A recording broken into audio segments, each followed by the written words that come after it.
Hi, this is Jim Patton, and I've created this video to explain to you what we want to do with our house here. We want to build a front courtyard, and to do that we want to put in a wall in the front.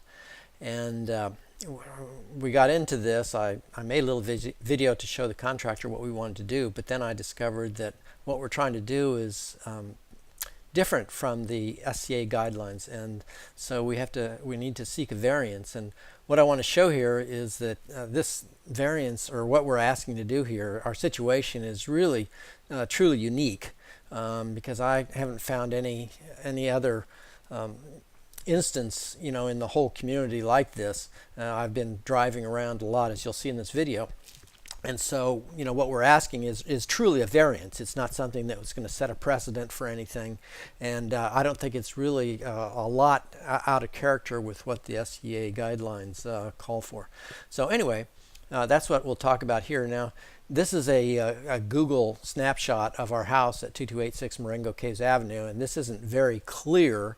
I realize that, and so I will be showing you that I put in a few things here to accentuate it. The boundaries of the house, for example, are here, and this is the property line.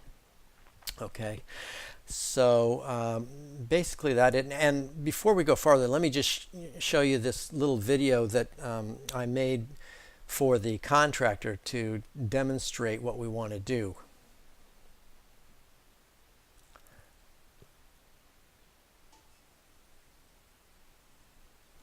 Okay, this is Jim Patton at 2286 Marengo Caves, and we're going to be installing this wall. We're going to have an iron gate which is going to connect the side of the garage here to a post right in this corner, and the wall is going to run alongside these pavers to the right of this tree. It's going to be about 40 to 44 inches high.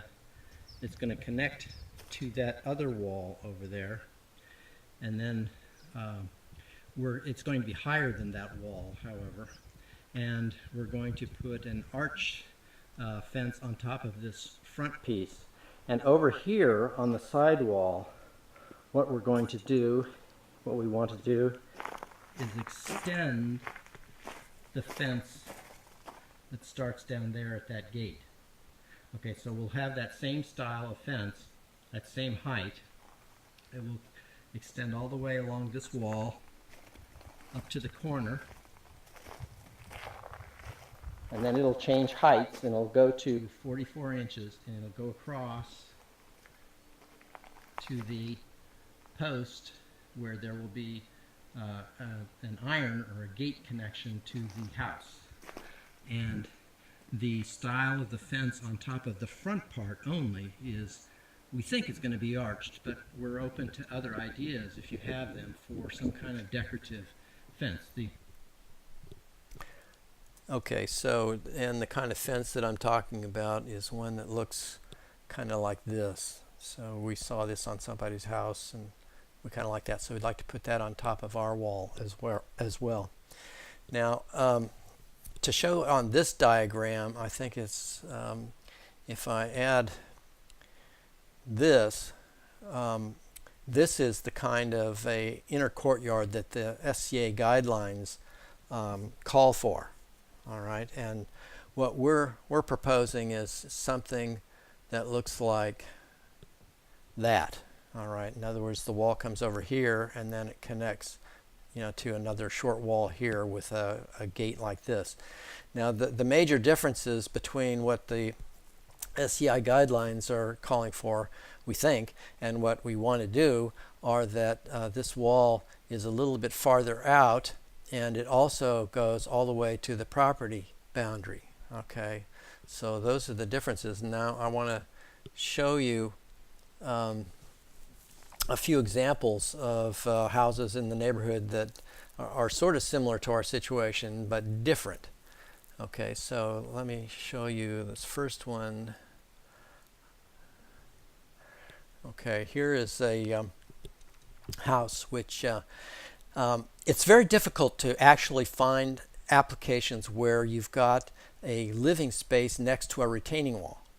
Okay, in over 90% of the houses that I've looked at that have a retaining wall, for example, if you've got a hill, an incline, then you've got houses, you've got retaining walls between each house, okay, to set the level of the house.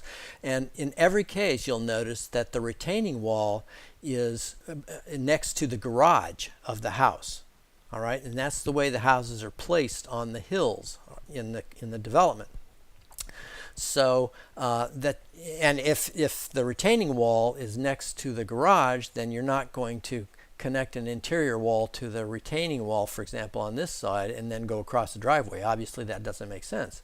So what you do here, and the guidelines are correct, you know, your interior wall comes over to the line of sight of the house, and that's where you put your wall, sort of. And but that assumes that you've got a fairly decent distance between you know, this wall, your courtyard wall, and the retaining wall. And in our case, as I mentioned, we don't have that situation. We've got a very narrow distance here. It's only 4 feet. And so for us to put a wall here, you know, next to this other retaining wall is going to create just like a 4-foot channel that we can't do anything with.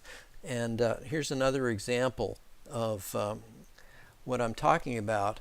Now in this case, it does make perfect sense for this courtyard wall to be in line with the house line, because you've got this healthy distance here, and you can put landscaping in here, and you can do all kinds of things. Again, this is one of the very few instances where you've got a retaining wall next to the living area, so that you've got, you know, so you've got your interior courtyard, you know, which is parallels the retaining wall. And in this situation, it's you know, it's a wide area, so it makes sense to do it.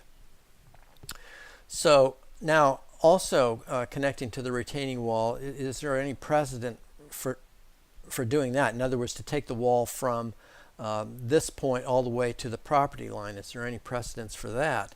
And so, for example, let me show you one where that is the situation. Here's a situation where you've got a block wall which extends all the way from the property line to the other building here, to the house. And by rights, I suppose that this block wall should only extend out to, you know, the line of sight of the house, and then another wall connect from this block wall all the way to the house. But here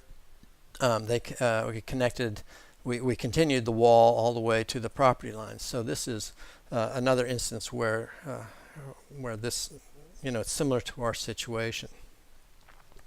So I guess in summary, you know, we think that this is the most natural thing to do for our house, and it just entails a variance in being able to extend the wall from this point to the property line, and then to pull this wall out from the line of the garage. Now, pulling it out from the line of the garage I don't think is too unusual, because there are there are a few houses where you see that. You know, as I mentioned here, here's one where here's the line of sight of the garage, which goes to that point, and then it looks like there's a wall here or a gate or something connecting here, and the courtyard wall is, you know, closer to the street. So I'm not sure that that is really a big issue here to have this here, as long as it's, you know, satisfies the requirement for the distance from the street.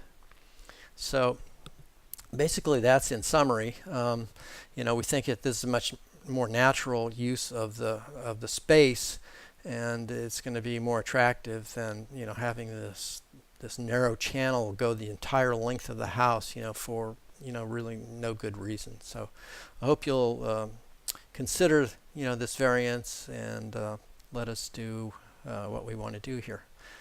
Thanks a lot.